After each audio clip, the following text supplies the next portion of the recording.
Meeting is being Okay, recorded. we have done one of electromagnetism. Let's start part two of it. Now in part two, you will observe completely different thing. What we are trying to say here is whenever current flowing in the circuit, and then you just bring a magnet close to it. Current is flowing, you bring a magnet. That conductor will feel the force like this. So in order to experience this, you put the circuit hanging on a thread. Okay? So this whole circuit is hanging on a, and you are bringing this magnet closer to this circuit, and magnetic field will be experienced this part of the wire, which is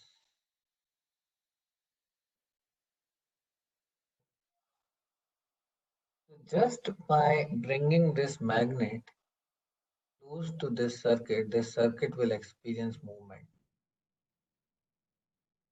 It sounds like magic, but if you think little more, this magnet has its own magnetic field, and you know with last chapter that this circuit also has its own magnetic, and you know that north pole will repel, south and south pole will attract. It is nothing but application of the magnetic forces. If the direction of the magnetic field of this magnet and this electromagnet is exactly same, then they will be. So Lawrence did this experiment, and in this experiment, what he tried to show is this is my circuit. As soon as I bring this magnet closer, the circuit starts, the conductor starts moving. Okay, so that means there's a force that has been experienced. You can call that force as Lorentz force.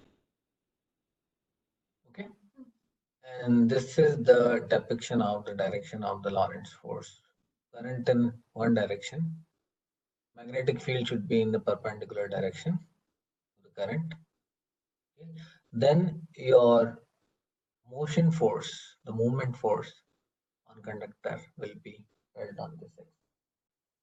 And this is exactly depicted by Fleming's law. But before we talk about Fleming's left hand rule, two things you have to note about this arrangement. If the direction of the current is reversed, if you're changing the direction of the current by reversing the battery, so current flows in this direction, and you're keeping the magnet constant, then the force will change direction completely. If it was moving towards the back, by changing the current, the wire will move, conductor will move towards the front. And if the direction of the magnetic field and electronic field are exactly same, then there is no force observed. So these are the two very important points. Okay. Now, how do you figure out the direction in which this conductor will move? Very easy. Put your central finger in current. C for current. Okay, that is central finger. Index finger or first finger is for the magnetic field. First field. Okay, and then the movement force is represented by the thumb. This is the Fleming's left hand rule that you have to apply. Now, knowing this, you can apply this to achieve a lot of things, and DC motor works exactly on this function. If you have to move something constantly, you have to constantly apply this kind of field. We'll see how to do it constantly. Index is the first finger. First finger is the field, magnetic field. This is the magnetic field because of this magnet. Okay, that is represented as B. First is field. Central is current. C for central and C for current. F for first and F for field. F, this one is force in the direction of the thumb is the representation of force. Now, few things to note about this force of movement. This movement force is directly proportional to the current. If you do more current, this will experience more force. If you increase the strength of the magnetic field by having a stronger magnet over here, then also this force will move. So it is directly proportional to current, it is directly proportional to the magnetic field. Okay? And the length of the wire on which this magnetic field is applied. Okay? If this length is only 1 or 5 centimeter, okay, then it will have less impact. If you make it coiled, turns, which makes it 100 centimeter, then it will experience. Okay, and that is exactly how we can increase this force. Force is directly proportional to current, magnetic field, and length. Okay. If you bring in a constant, it becomes a constant K, IBL. I for current, B for magnetic field, and L for length. And K is always constant in the standard um, standard units. Okay, in the standard unit, K is 1, then your formula is going to be F is equal to IBL. Okay. Very common. I mean, we already know what is the reason for this force. It is magnetic field, it is current, and the length of the wire on which is being applied. So that is exactly the formula. Now, knowing this, we can start talking about DC motor function. All you have to do is apply the same Fleming's left-hand rule when studying DC motor. This is the first arrangement. First of all, let's understand the structure. So these are the magnets, and in between these magnets, there will be strong magnetic field. Now, this is the shaft on which you have this current flowing.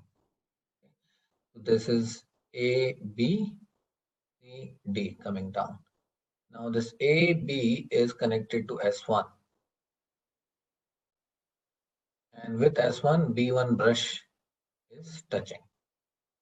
Okay. But this S1 is free. If it moves up, then connection with B1 can be disconnected. This CD is connected to S2. S2 is touching brush B2. And these are, if this shaft is moving for some reason, we'll understand why it is moving. But if this shaft is moving, if AB comes up, then S1 will also come up. And it will lose the connection with B1. It is free. This S1, S2 ring is free. And S2 will go down and it will also lose its connection with B2. But if they do a complete turn, 180 degree, then S2 will connect to B1. Okay. This is arrangement. Current is flowing when B1 is touching S1. Current is flowing in this direction. Going here, here, coming back from here. Okay. This is the direction of the current. Now look at this point. Current is coming down. And see how the magnetic force will be applied. Apply Fleming's left hand rule. Okay. Here is the thumb that you can see. This central finger is the current which is pointing down. Your current is pointing down. Okay. And this index fingers, first finger is the magnetic field. So this is north to south. Okay. This is north to south. Index finger is pointing to the magnetic field, and thumb is pointing towards us. Okay, so this side CD will go up, okay, towards us, and same Fleming's left hand. If you apply on this side, because direction of the current is opposite, it will go down. Okay, so force is being applied both on CD and AB. CD is moving up towards us, and AB is moving back away from us. Okay. If this continues, then it comes into this position because it turned 90 degree. Okay. Now because it turned 19 degree, it is no longer parallel to north-south pole, and it is exactly aligned to the direction of the magnetic field. So it will not experience any force, and then the current is also cut off because these rings have moved. Current is cut off in this position. There is no force being experienced. Obviously, there is no current being flowed over here. It is not. But because it moved with some speed, because of inertia, it will continue and come to this position, 180-degree turn, when AB has moved here and CD is moved. Now again in this position, you will see that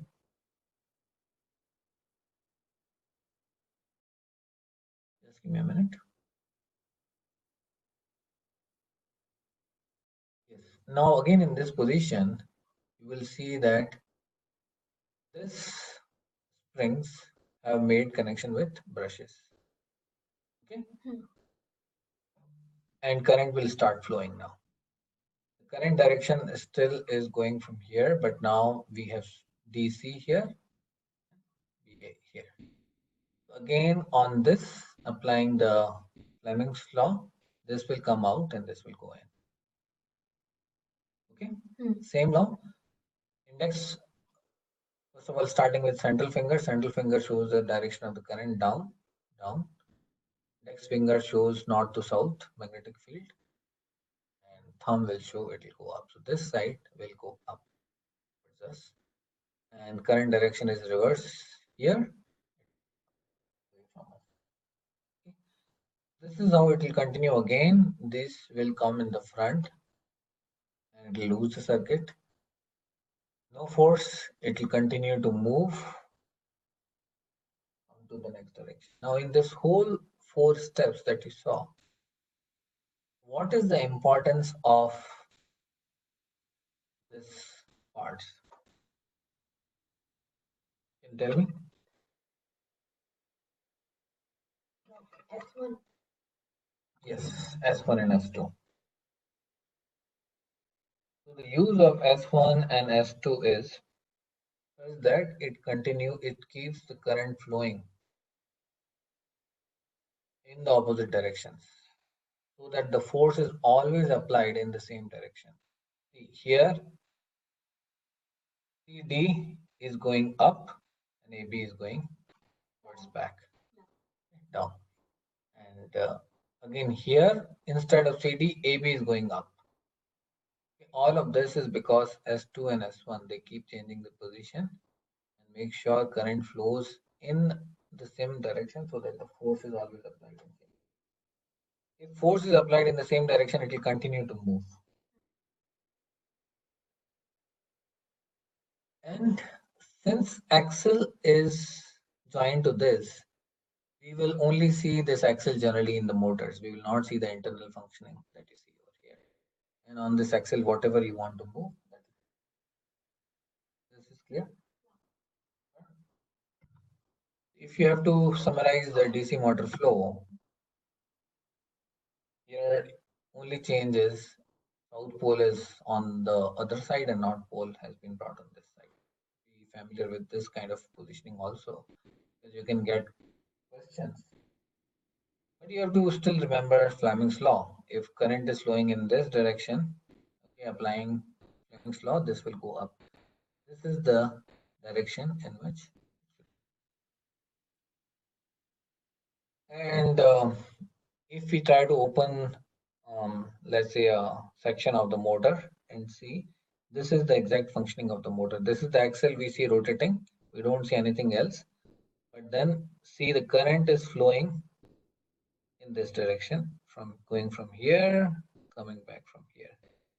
And the force of the magnetic field is represented by the screen. You can see how this axle is moving.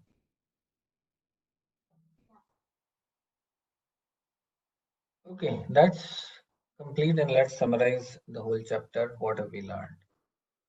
First of all, whenever a magnetic field is applied on a circuit, conductor will start moving. because Lorentz performed this experience, we can call this as Lorentz force. Now, this conductor will experience the force, but where is the direction of the force? That can be determined by Fleming's left hand. Not understood, go back and understand Fleming's left hand rule. It should be very clear, you can get a lot of questions on this. Lorentz force is directly proportional to the current that is flowing through that, strength of the magnetic field that is applied, and length of the wire or the conductor on which magnetic force.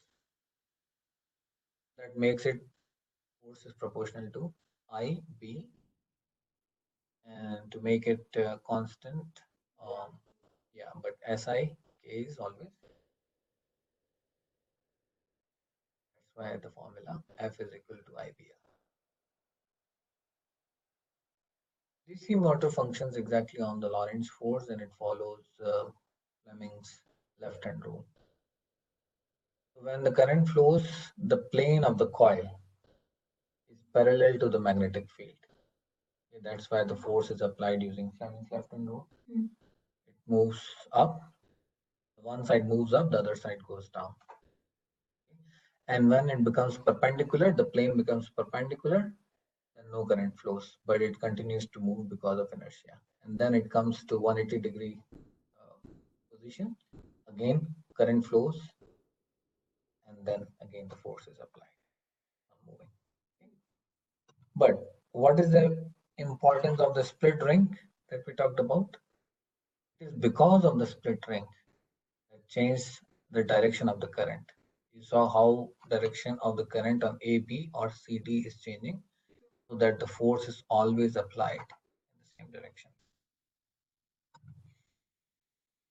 And now the question for you is, how do you increase the speed of rotation of the motor? Applying these rules, you have created a motor, but if you want to increase the speed of the motor, what do you do? There are more than one things you can do, so keep telling what all things you can do. Good. And just apply this rule. Yes, you said I could. What else? You can increase the magnetic field strength. You can increase the length. Length meaning if you have more turns, okay, coils, instead of just having one wire, you can have a number of turns, coils. That way you will be increasing the length, and if you are increasing the force will be increasing. So these are the different things you can do. That's it. End of the chapter. Applying law of conservation of energy. DC motor is converting electric energy into which energy?